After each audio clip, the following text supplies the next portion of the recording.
Well, hello, St. Paul's. Thank you for hanging out with me for a couple minutes as we stay tuned in to what God is doing in and through us here in Ocala. Just real quick, a huge thank you to many folks who made last Sunday night such a success here as we hosted a family Christmas experience for our community, but even more so for the families of St. Paul's Christian School who were here and got to really enjoy hospitality and got to have their children sing songs that Carrie Pittman and others were helping them learn that helps them understand better the meaning and the true meaning of this season. And so very grateful for many folks, the staff, the administration of St. Paul's Christian School who supported this idea.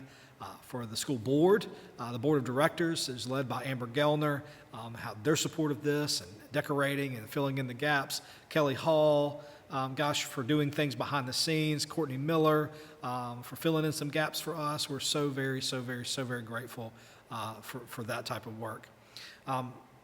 Wonderful family that's connected to our preschool that built the creche, the nativity scene for us that is now in the sanctuary. We're so very grateful to the Roberts family for their support.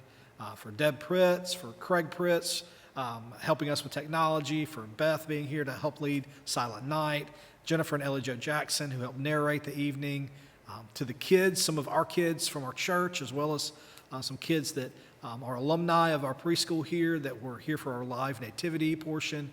Just so many wonderful folks that made Sunday night a success. Thank you. Thank you if you came and provided hospitality and greeted. We're so grateful for all of those wonderful ways that we were able to create a wonderful environment for our children and for their families. So there's some really important events coming up in the next several days and weeks. Just to remind you, this Sunday, 10:30 a.m., our entire worship service pretty much will be led by our music ministries. And so Sanctuary Choir, Sunrise Singers, and as well as Celebration Singers, a smaller contingency of choir members, will be leading us in the music of Advent to help us prepare our hearts even more for the depth and meaning of the season that we are in and the season of Christmas in which we anticipate and look forward to in the coming weeks. I hope you'll come. 10:30 a.m. We'll have it live streaming, of course, but it's different when you're in the room, and we need you in the room. It's going to be a beautiful Sunday, so please come out. Invite your neighbors, invite your family members. It's going to be a blessing for us all. Now, on Christmas Eve, just to clarify, Christmas Eve falls on a Sunday this year, so we will have two services. We'll have our 10:30 a.m. at normal time here in the sanctuary, and then we will have a special service of candlelight and communion at 6 p.m., and that'll be the traditional Christmas Eve service that you are accustomed to having here, but we will have elements of candlelight and, of course, communion, and so we want you to come and join us for that very special service as well. Now to the folks that are really connected to us and have been aware of some of the things going on at St. Paul's, I got a quick update for you, and it's an encouraging update. Many of you that kind of stay tuned into the pulse of our church are aware that, in September and early October, myself and other church leaders started to share with you that we were finding that we were going to anticipate a pretty substantial financial shortfall at the end of the fiscal year of 2023. And so we informed you of that. We started to be very transparent about what our giving has been looking like and what we needed to kind of hit as a target giving each month and each week. We started to print those numbers in the bulletin so that you can be aware of that. We moved into a season of stewardship, being very honest and transparent about our needs. And I'm here to give you an updated report, which is an encouraging report. So hear this. In the beginning of October, the number that we anticipated the shortfall to be was around $80,000. And that is an alarming amount of money for the size of our church budget. And it was alarming, and it was alarming to me and leaders and to many of you. We looked at that number again a month later in early November, and it had decreased down to $59,000. So many of you started to step up, and we started to curb some expenses and started to look at the things that were coming up in the coming weeks and months. And so that shortfall started to decrease with all of those factors. Well, I can tell you that this week we looked at it again as we're here almost to the middle of December, And right now, that what was once $80,000 anticipated shortfall is now under $50,000. So we have done some incredible work to get that shortfall down. I want to say thank you to several folks that have helped make that work possible. First, our finance committee.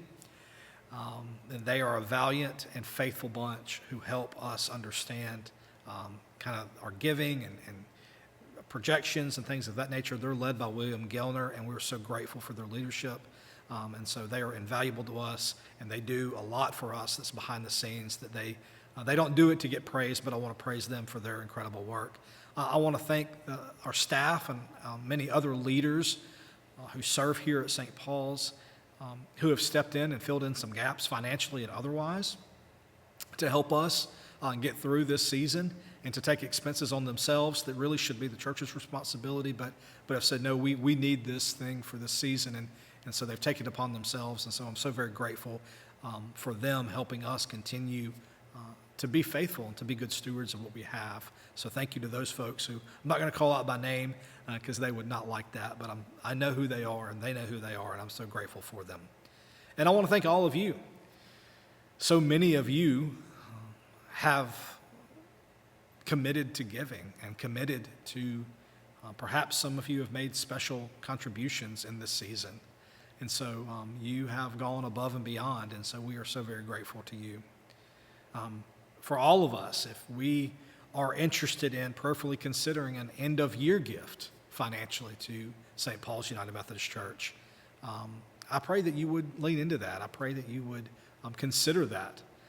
And if you are looking to do that, just a couple of reminders.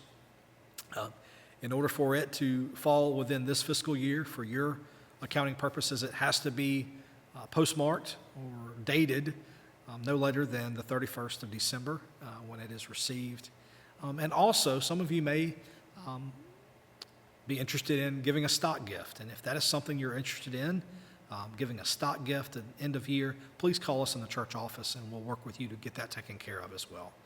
Thank you for trusting in the mission of St. Paul's United Methodist Church, for understanding its vision, and for helping us fund that, because it does take funding to make this all work in the way that it is designed to work. So thank you.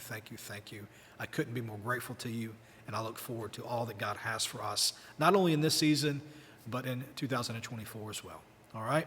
Have a wonderful, wonderful weekend.